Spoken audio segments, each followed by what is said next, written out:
Iran के राष्ट्रपति इब्राहिम रईसी की रविवार को हेलीकॉप्टर क्रैश में मौत हो गई। उनके साथ इस दुर्घटना में ईरान के विदेश मंत्री हुसैन अमीर अब्दुल्लाहियान की मौत हो गई। रईसी की मौत पर दुनिया भर के लोग दो धड़ों में बटे हैं। कुछ लोग उनके मौत पर जश्न मना रहे हैं तो कुछ उनकी मौत को संदिग्ध मान रहे हैं। उनकी मौत के पीछे इजराइल का हाथ माना जा रहा है।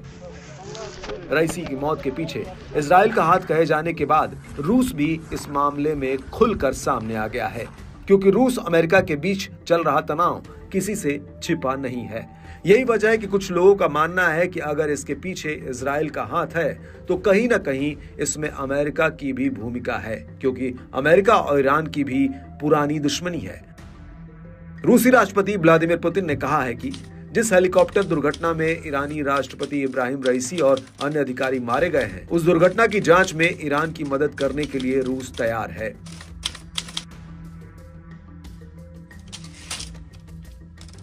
पुतिन ने संसद के निचले सदन के अध्यक्ष के साथ एक बैठक में कहा कि यदि हमारे सहयोगियों को इसकी जरूरत है तो हम इस दुर्घटना के कारणों की जांच के लिए उन्हें विशेष सहायता प्रदान करने के लिए तैयार हैं।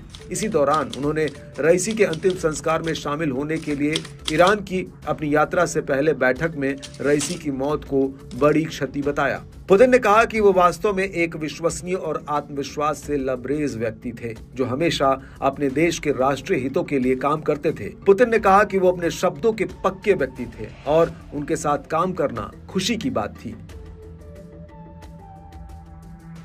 हालांकि पुतिन ने प्रतिज्ञा की कि रूस ईरान के साथ अपना सहयोग जारी रखने के लिए तैयार है, क्योंकि दोनों देशों ने रईसी के दौर में भी एक दूसरे का सहयोग किया था।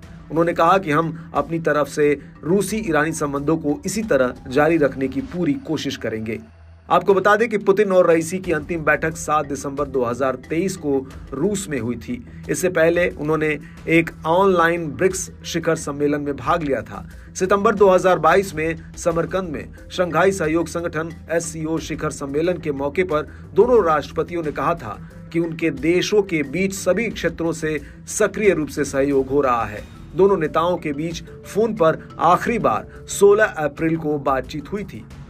आपको बता दें कि रईसी का हेलीकॉप्टर 19 मई को ईरान के पूर्वी अजरबैजान प्रांत में दुर्घटनाग्रस्त हो गया। इसमें ईरान के शीर्ष राजनयिक हुसैन अमीर अब्दुल्लाहियान, पूर्वी अजरबैजान के गवर्नर मालिक रहमती सहित राष्ट्रपति की सुरक्षा से जुड़े लोग भी विमान में शामिल थे। दुर्घटना में 5 यात्रियों और चालक दल के 3 लोगों की मौत हो गई। हालांकि दुर्घटना के कारणों की जांच के लिए एक जांच पैनल गठित किया गया था। फिलहाल रईसी की जगह उपराष्ट्रपति मोहम्मद मुखबर ईरान के कार्यवाहक राष्ट्रपति बने हैं। 28 जून को राष्ट्रपति का चुनाव तय है। इसके बाद अगले राष्ट्रपति का चुनाव होगा।